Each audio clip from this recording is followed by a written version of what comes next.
Assalamualaikum warahmatullahi wabarakatuh. Rahayu, Sagung Dumadi. Kembali lagi di channel Babat Nusantara. Pada kesempatan kali ini akan melanjutkan cerita Gajah Mada bagian ke-25. Rayuyu dan segenap anak buahnya sama sekali tidak menduga akan terjadi peristiwa seperti itu. Mereka blingsatan dan kaget bukan kepalang. Malang bagi barisan prajurit yang berada di samping kanan karena hujan anak panah menghajar mereka. Pasukan Bayangkara adalah pasukan yang sangat terlatih dan memiliki kemampuan bidik luar biasa. Maka akibatnya luar biasa.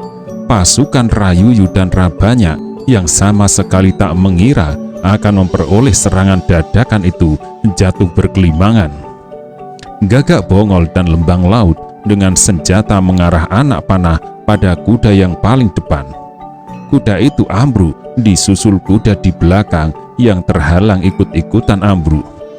Dengan cermat serta penuh perhitungan, para Bayangkara melepas anak panah. Apa boleh buat, dalam perang hanya ada sebuah hukuman. Jika tidak mau dibunuh, hanya ada satu pilihan tersisa, membunuh. Rayuyu dan Rabanya dengan cekatan melenting berusaha mencari perlindungan. Pasukan yang berada di belakang dengan terengginas berusaha melindungi diri dengan tameng dan mencuri kesempatan membalas dengan anak panah pula. Serangan tidak terduga di tikungan jalan yang terjadi itu benar-benar membuat kalang kabut Rayuyu dan Rabanya. Keduanya hanya bisa menggeram melihat anak buahnya satu demi satu jatuh bergelimpangan tanpa mendapat kesempatan melindungi diri sama sekali. Akan tetapi Gagak Bongol dan teman-temannya bukan orang yang tidak punya hati nurani. Gagak Bongol segera mengangkat tangan sebagai perintah untuk menghentikan serangan. Namun demikian, pasukan Bayangkara tetap merentang anak panahnya, siap menghajar kembali.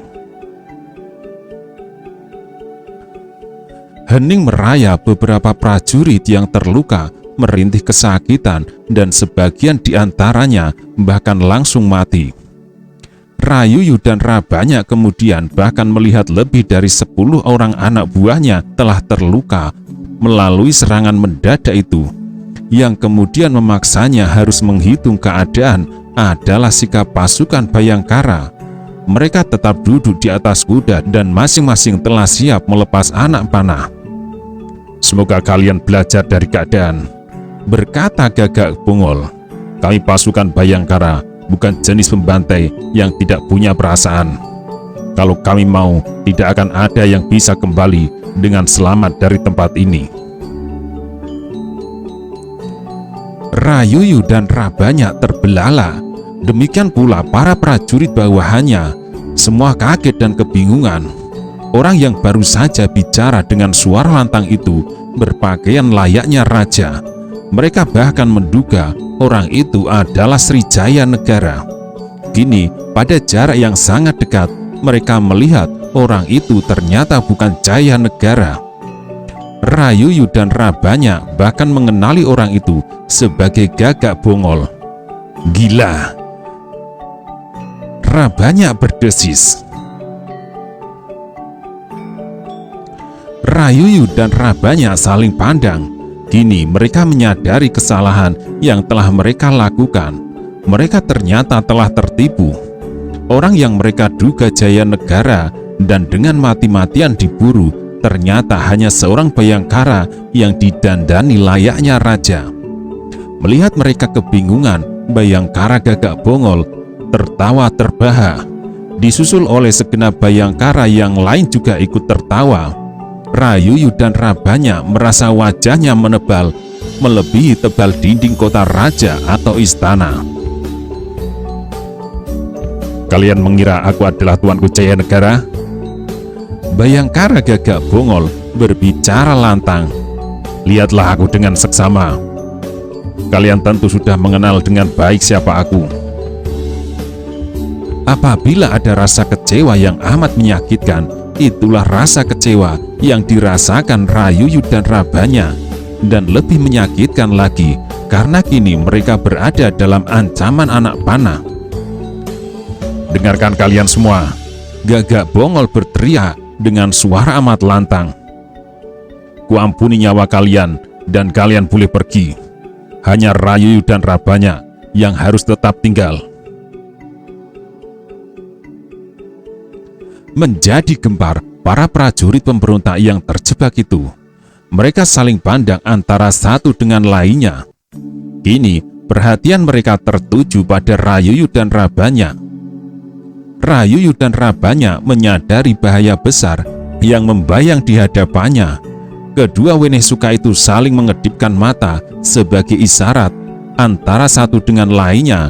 Dengan bersamaan mereka meloncat melenting cepat ke arah kuda dan segera membedal balik arah. Gagak Bongol dan kawan-kawannya tidak menduga Rabanya dan Rayuyu akan melakukan hal yang tak terduga itu. Dengan cepat mengejar mereka. Dengan cepat busur-busur yang terlentang itu dilepas, anak panah berhamburan menghajar mereka. Sebuah anak panah melesat tepat mengenai pantat kuda yang dinaiki Rayuyu. Kuda itu jatuh berguling, namun dengan cekatan Rayuyu berlari dan meloncat bersatu kuda dengan Rabanya. Lembang laut bergegas membidik, namun bayangan tubuh Rayuyu dan Rabanya segera lenyap di balik tikungan jalan. Apa boleh buat, dua orang itu ternyata harus lepas. Lembang laut dan Gagak Bongol harus menggeram kecewa karena kesempatan untuk menghukum dua orang Wenesuka itu terpaksa tidak menjadi kenyataan. Derap kuda Rabanya dan Rayuyu makin menjauh. Nyaris saja lembang laut membedal kuda dan memburunya. Tetapi Gagak Bongol segera mencegahnya. Gagak Bongol yakin di belakang Rabanya dan Rayuyu sepasukan berkuda yang berkekuatan lebih besar dan sangat mungkin dipimpin Rakuti sedang mengejarnya. Gagak Bongol meloncat turun. Jangan ada yang bergerak dan letakkan senjata dan anak panah. Perintah Gagak Bongol dengan tegas. Prajurit pemberontak yang terjebak itu tidak punya pilihan. Mereka terpaksa harus memenuhi perintah itu.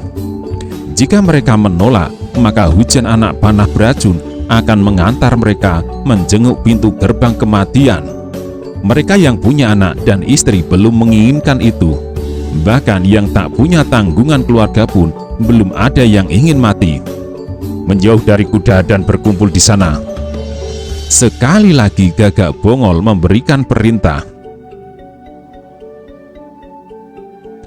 Tanpa harus diulang, prajurit kaki tangan Rakuti itu harus melaksanakan perintah itu. Gagak Bongol tertawa lebar dan mengibaskan jubah busana raja yang dikenakannya. Dari pinggangnya Gagak Bongol mengeluarkan cambuk. Cambuk berjuntai panjang diayun cepat.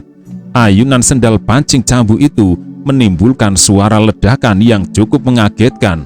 Kuda-kuda milik anak buah Rayuyu itu melonjak dan berlarian tanpa arah. Kalian telah melihat sendiri, berkata Gagak Bongol dengan suara yang lantang. Rayuyu dan Rabanya ternyata bukan seorang pemimpin yang baik. Kalian ditinggalkan di sini, seharusnya sebagai pimpinan yang bertanggung jawab. Dalam keadaan macam apapun, Wenesuka, Rayuyu, dan Rabanya itu akan tetap bersama kalian. Semoga apa yang terjadi itu juga, apa yang terjadi di istana saat ini, akan menjadi renungan kalian semua. Gagak Bongol menghentikan sejenak rangkaian ucapannya. Gagak Bongol memandang para prajurit yang terbujuk oleh rayuan Rakuti itu dengan tatapan mata tidak berkedip. Para prajurit pemberontak yang terjebak itu saling pandang. Bayangkara Gagak Bongol menengadah, telinganya yang tajam lamat-lamat menangkap suara banyak sekali kuda yang berderap. Tepat seperti hitungannya, upaya memancing para prajurit pemberontak segera mengalihkan perhatian mereka dari Gajah Mada dan Srijaya Negara membuahkan hasil. Bayangkara Gagak Bongol tersenyum membayangkan betapa kecewanya Rakuti setelah mendapat laporan dari Rayuyu dan Rabanya bahwa yang dikira Jaya Negara itu hanya Jaya Bongol. Gagak Bongol melenting, dengan ringan tubuhnya melayang ke atas kuda. "Mari teman-teman," berkata Gagak Bongol, "kita tinggalkan tempat ini dan kembali ke kota raja melalui arah lain. Kita meriahkan keadaan yang terjadi di Majapahit dengan permainan bisul. Kita ciptakan bisul-bisul di pantat Rakuti, sehingga Wenesuka tak tahu diri itu merasa tidak tenang duduk di singgasana. Kita jadikan hari-hari yang berlalu sebagai mimpi buruk baginya." Tanpa banyak bicara, Gagak Bongol berbalik arah. Berlahan kudanya bergerak, disusul oleh Bayangkara yang lain. Beberapa saat kemudian, debu kembali mengepul di acak-acak kaki kuda mereka. Di langit, sang surya terlihat pucat menyaksikan ulah manusia yang saling tikam antara satu dengan lainnya. Sementara itu, Rakuti yang memimpin sendiri sepasukan berkuda berkekuatan amat besar berderap paling depan. Tangan kanannya yang terkena anak panah terasa ngilu. Meskipun Ratanca telah mengeluarkan racun anak panah itu, sisa-sisanya masih memberi gangguan. Dengan sangat bernafsu, Rakuti berkuda, disusul Ratanca yang selalu mengawalnya kemanapun dia pergi. Ratanca, tabib muda yang memiliki rambut panjang dan wajah tampan itu, tidak terlampau banyak bicara. Dengan mata tajam, tetapi seperti menyimpan banyak teka-teki, Ratanca melepas tatapan matanya jauh ke depan. Rakuti beserta pasukan berkuda yang mengiringnya mulai memasuki bulak panjang. Rakuti mencuatkan alisnya saat melihat di ujung bulak ada penunggang kuda berderap kencang seolah dikejar hantu. Ketika Rakuti memperhatikan lebih jelas lagi, pimpinan Wenesuka itu makin penasaran karena kuda itu jelas ditunggangi oleh dua orang penumpang. Rakuti memacu kudanya makin kencang. Ketika jarak makin dekat, Rakuti bisa mengenali orang itu yang tidak lain adalah Rayuyu dan Rabanya. Hal itu menyebabkan Rakuti kaget dan bertambah penasaran bahwa kedua Wenesuka itu kembali dengan keadaan tidak wajar, membuat Rakuti mencuatkan sebelah alisnya. Ketika jarak makin dekat, Rakuti mengangkat tangannya. Pasukan berkuda yang mengiringnya serentak berhenti. Kuda-kuda meringkik riuh rendah. Rayuyu dan Rabanya meloncat turun. Kedua Wenesuka itu pucat pasi. "Apa yang terjadi?" tanya Rakuti dengan tatapan marah. "Mengapa hanya kalian berdua yang kembali? Mana kalau Gemet?" Mendapat perhatian dari segenap pasukan berkuda membuat Rayuyu dan Rabanya agak kebingungan dan salah tingkah. "Kau tidak mendengar pertanyaanku? Mana Srijaya Negara? Mengapa kalian berdua kembali dengan cara yang aneh ini?" desar Rakuti. Rabanya menghela nafas, gambaran sesak di dadanya. "Kami tertipu," jawab Rabanya datar. Rakuti kaget. Tatapan matanya makin tajam, bahkan kemerahan. "Tertipu bagaimana?" desar Rakuti dengan suara gemetar. Sejenak semua menjadi hening. Prajurit berkuda pengirim Rakuti tidak seorang pun yang berbicara atau berbisik. Rabanya balas memandang Rakuti. "Para Bayangkara itu ternyata culas dan licik," berkata Rabanya. "Orang yang kami kira Jaya Negara karena berpakaian seperti layaknya Jaya Negara itu ternyata bukan Jaya Negara. Jika ada kelabang yang menyengat dan mengagetkan, atau jika ada petir yang meledak ketika langit tengah benderang, keadaan itulah yang dialami Rakuti." Rakuti nyaris tidak percaya dengan telinganya. "Yang kami kira Jaya Negara itu Lanjut Rayuyu. Ternyata Gagak Bongol, Bayangkara yang menyamar sebagai raja. Rakuti amat tak senang, dadanya mengombak oleh amarah yang menghantamnya telah. Dengan sangat bernafsu, Rakuti dan segenap pasukan berkuda pengiringnya berpacu bagi kesetanan untuk memburu Srijaya Negara dan berusaha menangkapnya hidup atau mati. Rakuti telah menyiapkan sebuah rencana. Jaya Negara akan dipermalukan di alun-alun depan Pura Wakra, digelandang mengelilingi benteng dan memerintahkan kepada semua orang lewat supaya meludahinya. Kini terbukti bahwa ternyata Rakutilah yang merasa dipermalukan. Saat ini entah di mana, mungkin Jaya Negara dan terutama Bekal Gajah Mada tengah terbahak-bahak menertawakannya.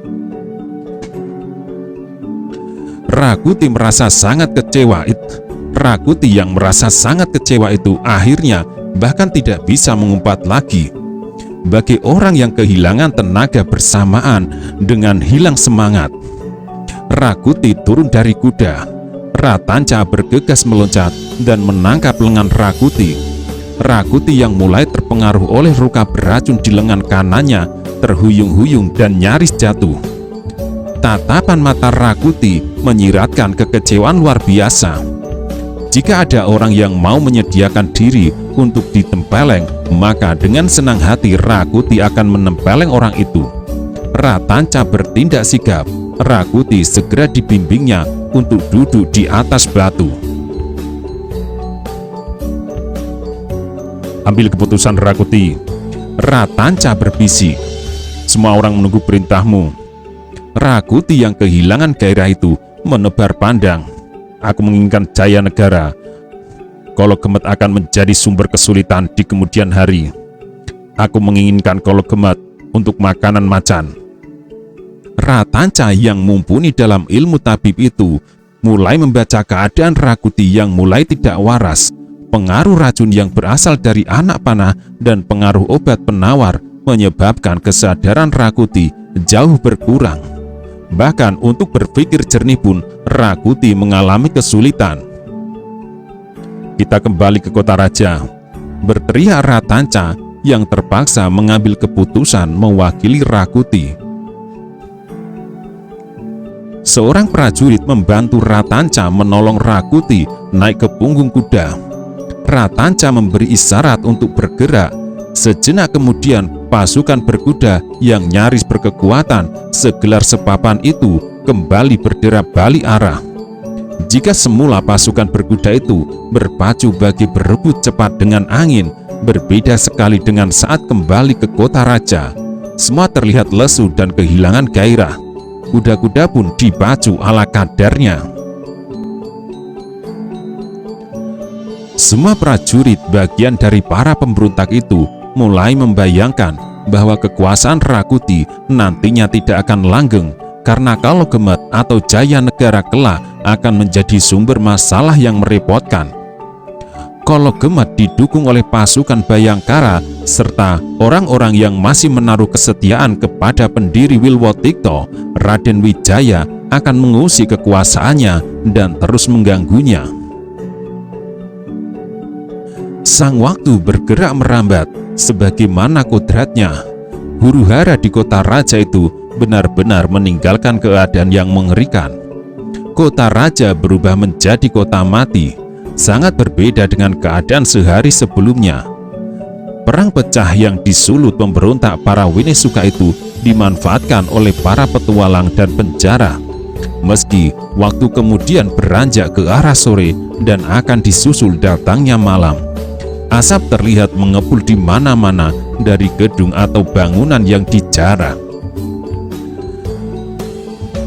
Bagi sebagian orang, bagi gadis-gadis yang diperkosa, bagi para saudagar yang rumahnya dibakar, bagi orang tua yang kehilangan anaknya mati di Palagan tanpa kedudukan yang jelas apakah dianggap pahlawan atau bukan, apa yang terjadi itu merupakan mimpi buruk. Pendek kata, semua pintu tertutup. Tak ada lagi orang yang berani berbicara bebas. Pada saat yang demikian itu, semua orang merasa pohon atau bebatuan memiliki mata dan telinga yang berkesanggupan menyampaikan apapun pembicaraan mereka kepada Rakuti. Lawan berbincang yang semula dianggap teman dan tidak akan membahayakan bisa jadi mata-mata yang akan menyampaikan isi pembicaraan itu kepada para Wenesuka. Bahkan tak tertutup kemungkinan adanya pihak yang memanfaatkan keadaan itu. Mumpung kisruh, kekisruhan itu digunakan untuk mencelakakan orang yang tidak disukai dengan cara nabuk nyilih tangan atau meminjam kepalan tangan orang lain. Benar-benar suasana yang sangat suram. Tak ada wajah di kota raja saat itu yang tidak suram. Ketika perang itu telah rampung, para prajurit, baik yang ada di pihak Rakuti maupun berasal dari pasukan Jalapati dan Jalarananggana yang telah menyerah, segera melakukan penelitian terhadap para korban. Jika korban berhasil dikenali, keluarganya segera diberitahu. Yang terjadi kemudian hujan tangis dan ratapan amat menyayat. Seorang perempuan yang hamil tua semaput ketika mendapat kabar suaminya terbunuh dalam perang itu. Matahari makin condong ke arah barat ketika Rakuti beserta pasukan berkuda pengiringnya memasuki gerbang istana. Rakuti hanya melintas sekilas pada kesibukan setelah perang. Sebaliknya, semua orang menatapnya dengan pandangan agak aneh. Bagi sebagian prajurit, Rakutilah yang dianggap paling bertanggung jawab atas semua kekacauan dan banyaknya korban yang jatuh. Para Wenesuka berkumpul lengkap di pendopo. Pasukan Bayangkara benar-benar gila. Rakuti membuka kalimatnya. Meskipun hari ini kita telah berhasil memenangkan perang, kemenangan itu kuanggap baru separuh kita peroleh. Kemenangan baru kuanggap mutlak apabila Jaya Negara telah mati. Dengan demikian, tak ada lagi yang mengusik kedudukanku. Kenapa Jaya Negara harus mati? Karena selama ini orang terlampau menghormati Wijaya ayahnya. Penghormatan yang membuta tanpa melihat bagaimana si Kolo Gemet itu melaksanakan pemerintahan. Orang-orang yang menghormati Jaya Negara itulah yang akan selalu meniup-niupkan pendapat. Keberadaanku sebagai raja menggantikan Sri Jaya Negara sama sekali tak bisa diterima, karena aku bukan keturunan Wijaya. Rakuti menghentikan rangkaian kalimatnya sejenak. Rakuti menebar pandang untuk mencari kesan. Apakah para Wenesuka anak buahnya itu mengerti dan meresapi apa yang diucapkannya atau tidak? Kolo Gemet harus mati. Rakuti lebih menegaskan. Baru saja kita dilecehkan oleh permainan pasukan Bayangkara, sehingga kita terkecoh dan kehilangan waktu sangat banyak. Waktu yang sangat banyak itu bisa dimanfaatkan dengan baik oleh Gajah Mada untuk menyelamatkan Kolo Gemet. Jelasnya, Gagak Bongol yang menyamar menjadi Kolo Gemet mendobrak pintu gerbang itu hanyalah untuk mencuri kesempatan agar bisa mengungsikan Jaya Negara. Meski demikian, meski kita telah kehilangan waktu, bukan berarti kita akan tinggal diam, tidak merasa perlu memburu Jaya Negara. Sebar semua telik sandi, cari jejak-jejaknya. Jaya Negara harus ditemukan, meski bersembunyi di liang semut. Perintah telah dijatuhkan. Rakuti bangkit berdiri dan beranjak meninggalkan pagelaran menuju ke wisma pribadi Jaya Negara. Kini Rakuti merasa berhak tinggal di istana dan menempati bilik pribadi yang semula menjadi tempat peristirahatan Jaya Negara, diiringi Ratanca yang dengan setia selalu mengikuti langkahnya. Di dalam bilik angan-angan, Rakuti melambung. Dengan tatapan takjub, ia melihat diri sendiri, melihat dengan terkagum-kagum pada apa yang telah dilakukannya. Rakuti merasa apa yang telah diperbuatnya benar-benar luar biasa. Rakuti merasa tidak akan ada orang lain yang sanggup melakukan pekerjaan besar seperti yang telah dilakukannya, menjungkalkan Jaya Negara dari singgasana. Rakuti makin bergelak ketika angan-angannya tertuju pada Anabrang, orang yang sungguh sangat dibencinya. "Keberhasilan yang aku peroleh kali ini benar-benar hebat," berkata Rakuti. "Aku sekarang seorang raja. Bagaimana pendapatmu, Ratanca?" Ratanca tidak menjawab. Ratanca membiarkan Rakuti melarutkan diri ke dalam kepuasan yang diperolehnya. Diperhatikannya Rakuti yang berjalan mundar-mandir dan sesekali tersenyum puas. Ratanca tidak berkata apapun saat melihat Rakuti menari-nari di bilik itu. "Aku sekarang raja," Rakuti tertawa. "Aku Sri Maharaja Kuti, raja besar yang akan menurunkan raja-raja besar. Namaku nantinya akan dicatat sejarah, diperbincangkan dengan riuh oleh anak cucu sebagai Raja Majapahit yang paling besar. Akan kubentangkan sayap Wilwotikto melintas ke seberang samudra." Rakuti tertawa bergelak seperti orang wuru kembang kecubung. Ratanca tetap memandanginya. Ratanca baru bergerak ketika melihat Rakuti terhuyung-huyung pengaruh racun dan obat penawar yang mengalir dalam darah, menyebabkan Rakuti akalnya kehilangan akal waras. "Bayangkan," lanjut Rakuti, "kalau aku tidak memiliki otak cerdas dan encer, bagaimana mungkin aku bisa meraih semua ini? Bagaikan permainan dam-daman, aku berhasil menggerakkan semua orang bersatu padu demi kepentinganku. Lihat apa yang telah kita lakukan terhadap pasukan Jalarananggana. Tumenggung Punjut Luntar yang bodoh itu bisa kumanfaatkan dengan baik untuk kepentinganku. Lihat pula apa yang aku lakukan terhadap rakyat Tumenggung Panjiwatang. Tumenggung Panjiwatang bagiku tidak lebih dari ganjal alas kaki yang kumanfaatkan dengan baik untuk meraih apa yang kuinginkan. Semuanya kini menjadi kenyataan. Kalau bukan Rakuti, siapa yang sanggup melakukan itu? Siapa sanggup? Seandainya Paman Mahapati atau Ramapati masih hidup, apakah keculasan otak yang dimilikinya akan mampu digunakan menciptakan keadaan seperti ini?" Rakuti tertawa bergelak dan kembali terhuyung-huyung. Melihat keadaan Rakuti seperti itu, Ratanca segera bangkit dan menuntun Rakuti berbaring di pembaringan. Rakuti tidak menolak dan malah menikmatinya. Alas tempat tidur terbuat dari sutra halus itu diusap-usapnya. Namun sejenak kemudian tiba-tiba hadir rasa mual yang tidak bisa dicegah. Rakuti berusaha menahan, tetapi rasa mual itu makin menjadi. Akhirnya isi perutnya tumpah ruah mengotori pembaringan itu. "Sudah aku bilang," Ratanca akhirnya bicara, "jika kau tak mampu menahan diri melawan dirimu sendiri, sisa racun yang masih mengalir dalam darahmu itu akan membunuhmu." Rakuti ternyata tersinggung. Dengan melotot, Rakuti memandang Ratanca. Nafasnya mulai tersengal.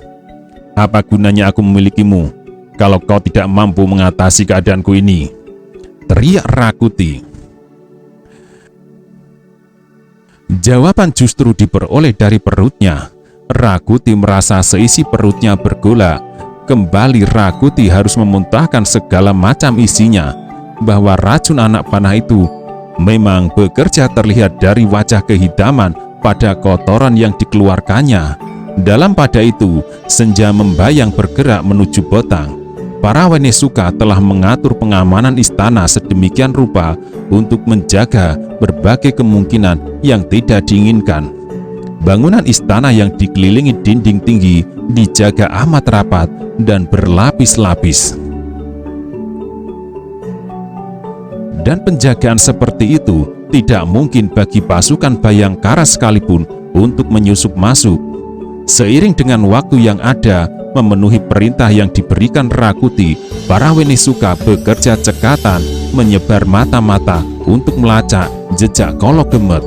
Apa yang diperintahkan para Wenesuka itu menjadi bencana bagi penduduk karena perintah itu diterjemahkan sebagai penggeledahan dari rumah ke rumah.